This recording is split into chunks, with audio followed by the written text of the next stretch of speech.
Hey guys, today I'm very excited to bring you a new series of videos to my channel, and that's going to be my top 50 favourite Sonic the Hedgehog video games of all time. Now this is something I've wanted to do for a very long time and it's finally here. So I've narrowed it down to 50 games, and this is going to be a 5-part video with 10 games featured on each part. Part 1 will feature games from 50 down to 41. So I've also given myself a few rules for this list, and the first of them is that I would have had to have purchased the game and completed it. So there are no Sonic Boom games on my list, so I'm sorry to all you Sonic Boom fans out there, but I'm not a big fan of this spin-off series, so I kind of pretty much avoided all the Sonic Boom games altogether. Now secondly, there are no compilation games on this list with the exception of Sonic Jam. Sonic Jam has its own sort of 3D action game in it, bar it being quite small, and I really did enjoy that game. So Sonic Jam will be on this list as a little spoiler for you there later into this series of videos. Now, this is not going to be a list of the greatest well-made Sonic video games of all time, or the commercially accepted Sonic video games of all time. This is going to be a list of my personal favourite games, and when I mean favourite games, that'll be games that I have enjoyed and got the most fun out of when I played them. So there are going to be a few people who probably may find a few of the games at a controversial high position, or maybe also the reverse, and they will find my decision to put a game quite low on the list maybe not to their taking. But as I said, this is going to be my list of my favourite Sonic games of all time. So with that out of the way, please do sit back and enjoy part 1 of my top 50 Sonic the Hedgehog video games of all time.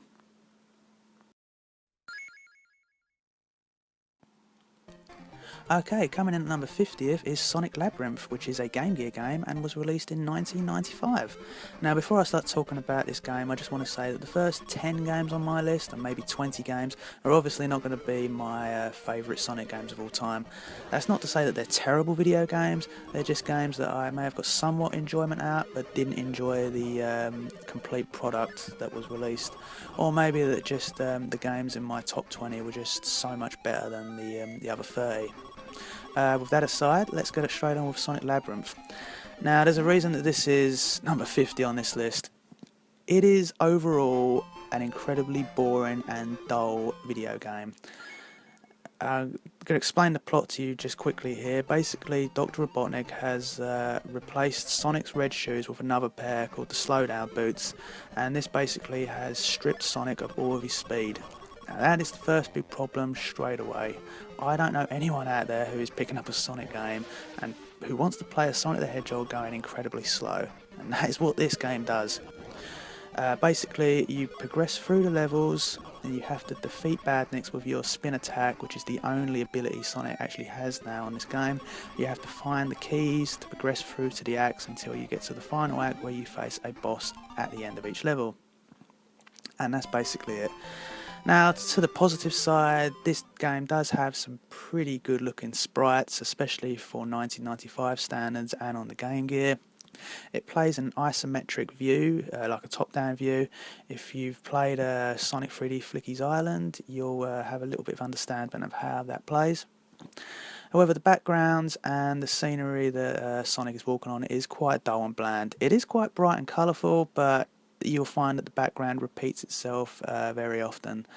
A plus note I can find also is that the box art is very nice for the game. If you want to see what the box art is for Sonic Labyrinth, yeah, go check it out. It's got a really nice box art. But overall, very bland and boring Sonic game.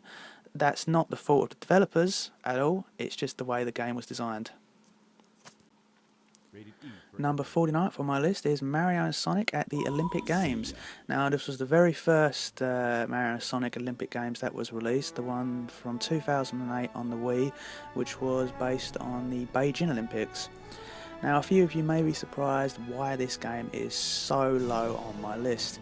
And, well, basically, when this game was announced, or even before this game was actually announced, we had rumblings that there was going to be a Mario and Sonic team-up for the first time ever in video game history. And then when we finally got a trailer, we got this. And I've got to admit, I was extremely disappointed that this was the game that we got, the very first team-up game, literally two of the biggest gaming mascots of all time, and we got essentially a Mario Party Olympics style video game. And don't get me wrong, there's nothing wrong with Mario Party games. I do enjoy playing the Mario Party games, and you'll see a party themed game coming in much higher on this list. But I was just so disappointed that this is the product that we got, and it's an okay fun game. I mean, the controls work well for some of the games, and I find some of the controls work for some of the controls don't work for some of the other games. But for the first ever game featuring Mario and Sonic together, I expected so much more than what we got. And obviously this sold really well, because you can see the countless other versions from both the Summer Olympics and Winter Olympics we've had since then. So yeah, that is why Mario and Sonic is number 49 on this list. Thankfully we've had Super Smash Bros. Brawl and the Wii U version released, which is a much better collaboration between Mario and Sonic in one video game.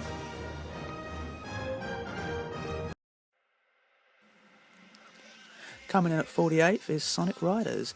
Now, before we had the vastly superior Sonic All-Stars Racing video games released, we had Sonic Riders, and amazingly there was 3 of these games released, and in my opinion the first Sonic Riders, which is this one, was the weakest.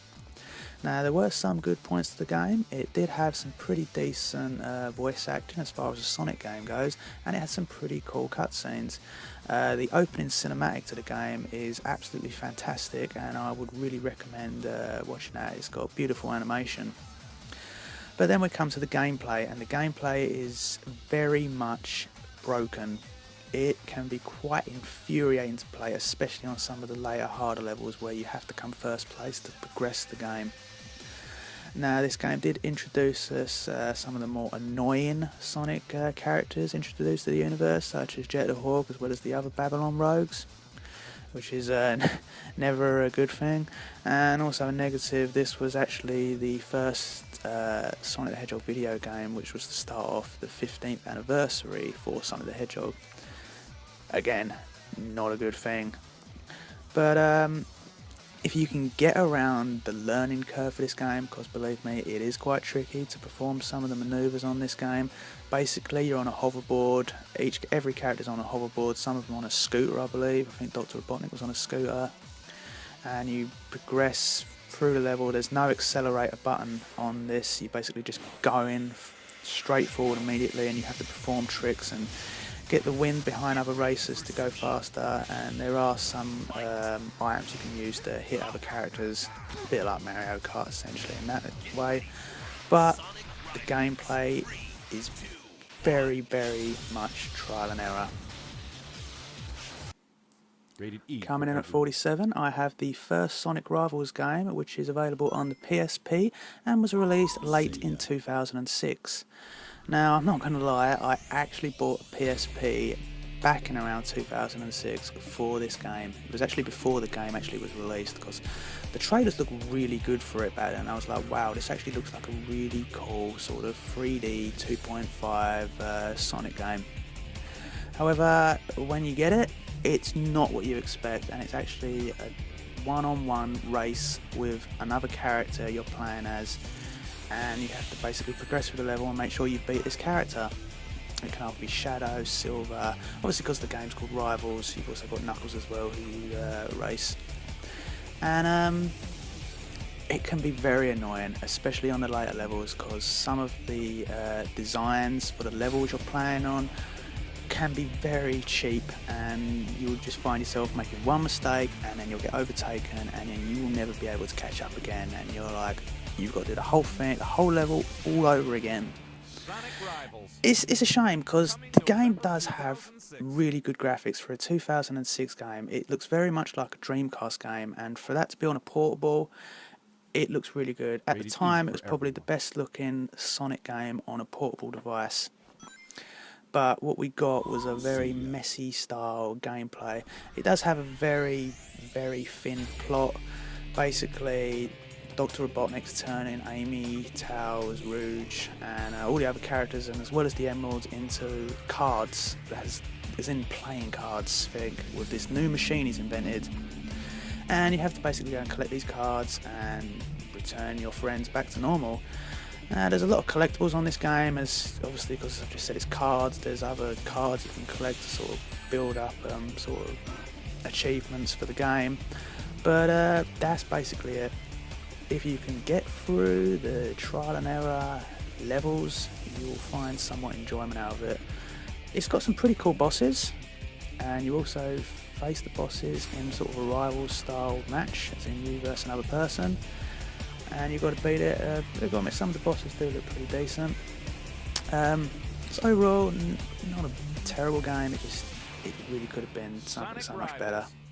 That's Sonic Rivals.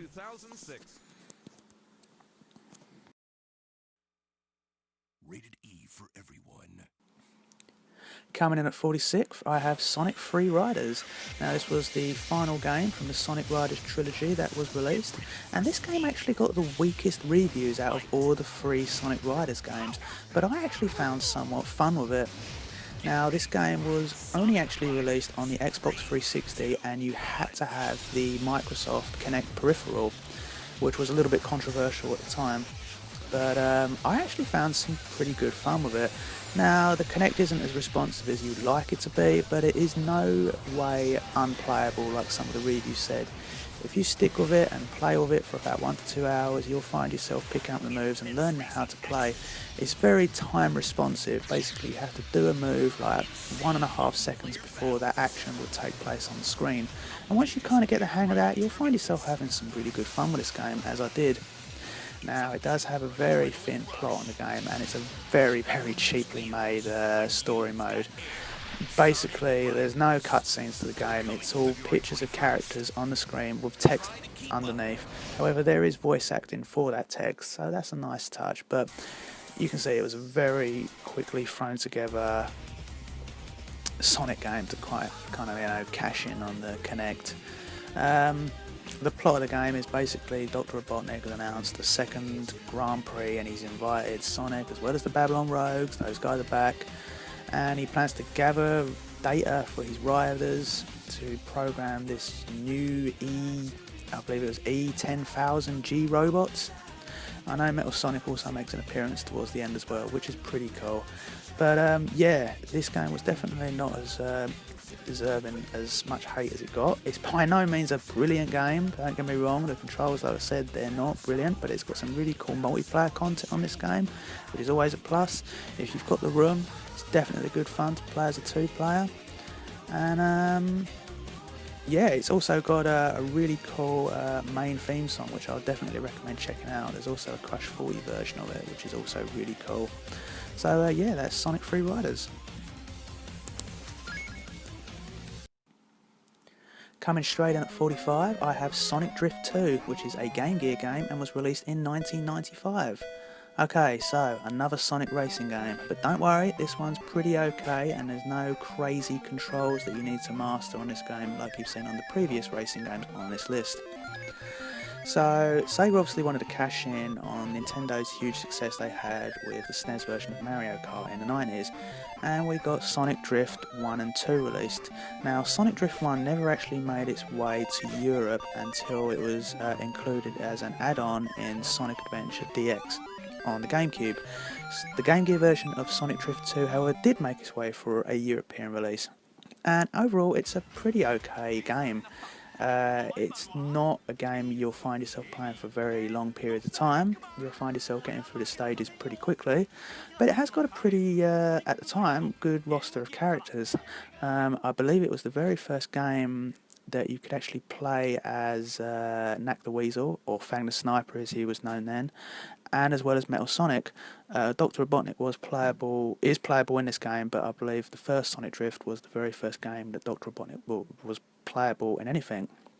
So overall, okay, fun little sort of Mario Kart rip-off. By no means brilliant. I would not say it's anywhere near as good as the SNES version of Mario Kart, but if you're after a little fun little Sonic Kart racing action game, then you might get some fun out of this. Coming in at 44th is Sonic Pinball Party, which is available on the Game Boy Advance and was released in 2003. Now, I'm a big fan of pinball-themed video games, as well as also playing actual pinball machines that you'll find such things as arcades and piers. And this is a pretty okay-ish pinball video game. The positives, it is a very bright and colourful game. It has some really lovely looking sprites and it has an absolute fantastic soundtrack to the game. Now, it's called Sonic Pinball Party, but it actually does contain 3 Sega franchised pinball tables on this game. Of course, you've got Sonic, and that's the centre theme of the game, but you've also got Knights and Samba de Amigo. And the Sonic themed music for this game is taken straight from Sonic Advance, which is not a bad thing because I really do love the soundtrack to Sonic Advance 1.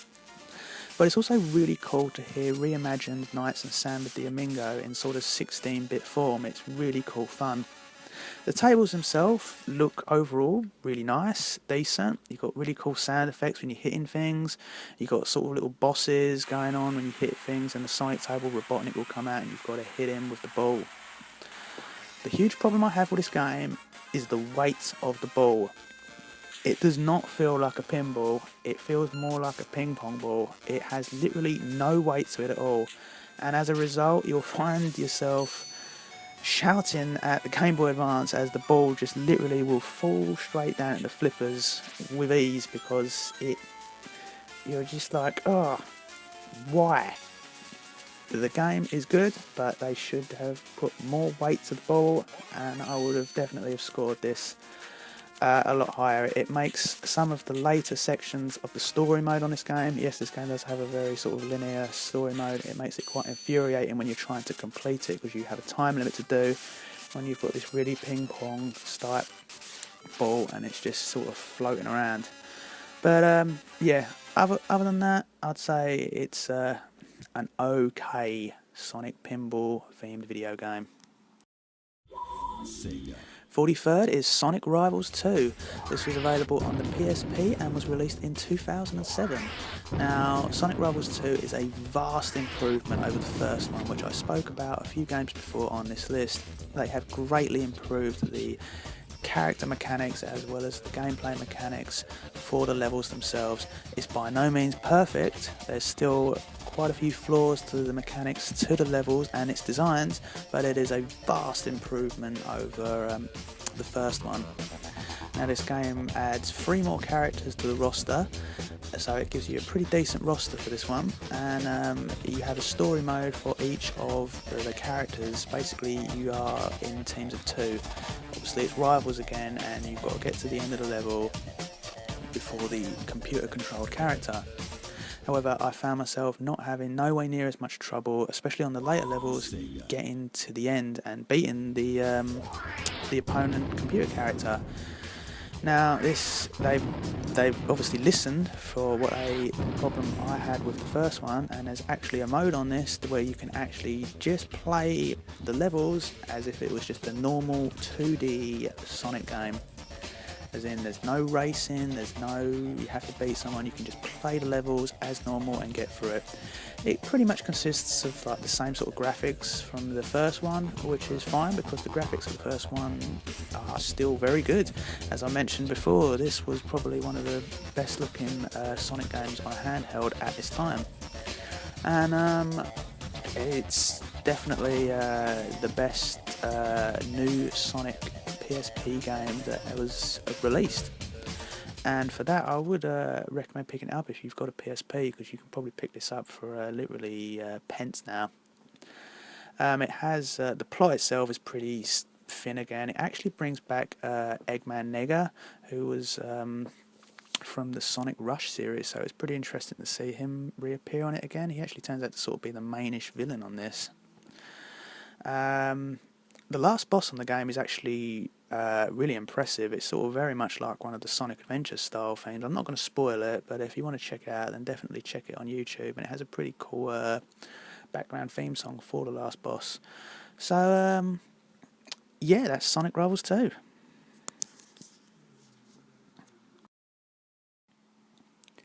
'42nd on my list is Tails Adventure, which is available on the Game Gear and was released in 1995.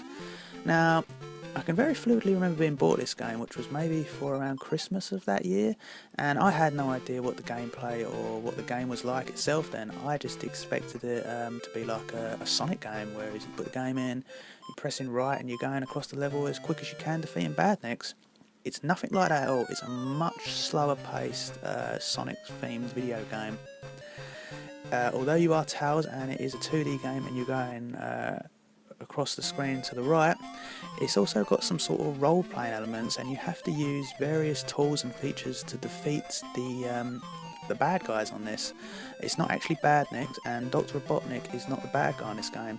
This game is actually set before Tails even meets Sonic the Hedgehog for the first time, so obviously Dr. Robotnik is not known of to Tails then. The enemies of this game, if I pronounce this right, they are called the Battle Cuckoo Army, which if you can tell by the name Cuckoo, it's actually an army of birds, or evil birds, however you want to say it.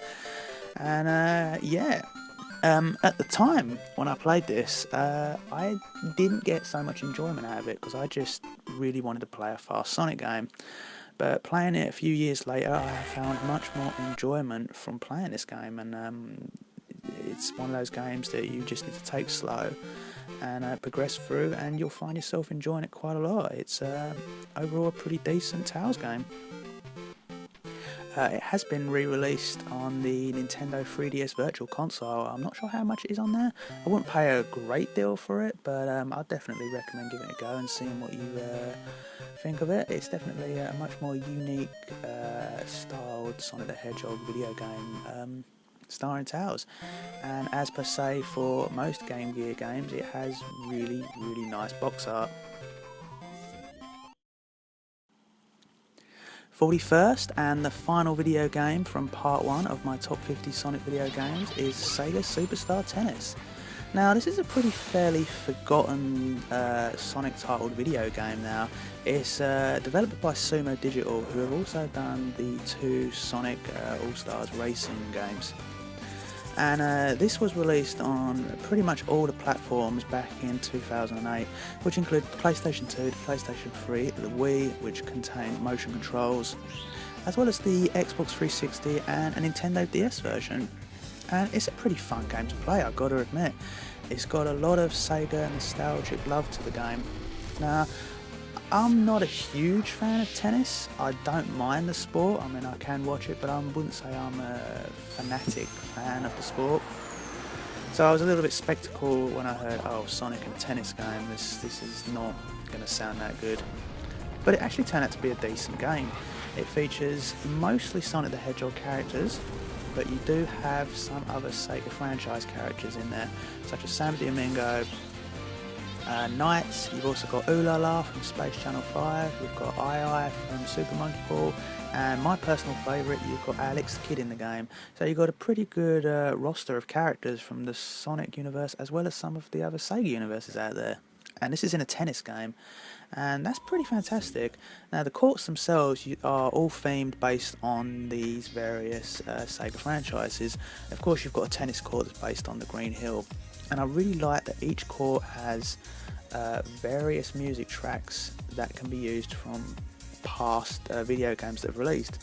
So obviously you've got Green Hill Zone, of course, you can use that theme song, but you've also got ones like Seaside Hill, and I really do enjoy listening to some of these older Sonic soundtracks, as well as when you get onto the other courts and you've got the House of the Dead level, although it's known as Curia Mansion in this game, and such. So overall, it's a very fun game to play, and if you're playing with friends, then even better. Each of the characters has a power move. So as you can see in the trailer, like Dr. Eggman's got like 6 tennis rackets that come out, and I think when he hits them, if I remember rightly, the ball gets electrocuted, and when the other person hits it, they're sort of stunned for a little bit, making it easier for him to sort of score the victory there.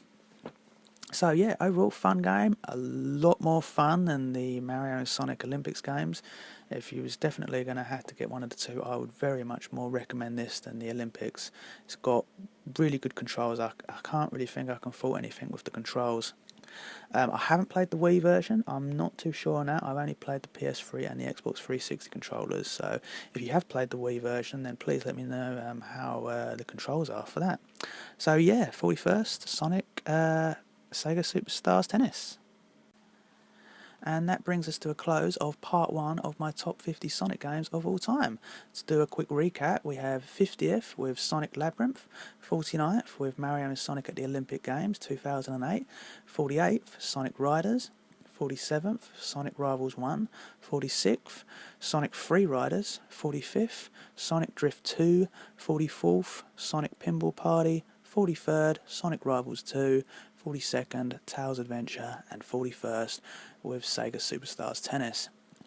So I'd really appreciate hearing what your views are on this video so far, guys. Let me know if you enjoyed the quality of the video.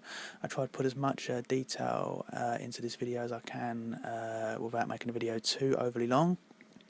Let me know if any of these games that I've listed out of these 10 are any of your personal favourites, or if you had a lot of enjoyment out of them, maybe more than me, or maybe you had less enjoyment out of me. I'd really like to hear your opinions on this too.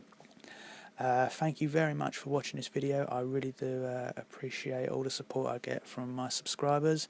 If you do like the video, I'd also really appreciate a thumbs up. That will really help my channel out a lot and get my videos out there. And if you're new to my channel, then please think about subscribing. I upload various Sega and Sonic related videos weekly, as well as reviews from other franchises such as Nintendo and anime. But that brings this video to a final close. Look out for part 2, which will be covering games 40 down to 39, and we'll start getting into some more I'd say I wouldn't say A+ games, maybe sort of B- to B+ games. But once again, guys, thanks for watching, and see you on the next video.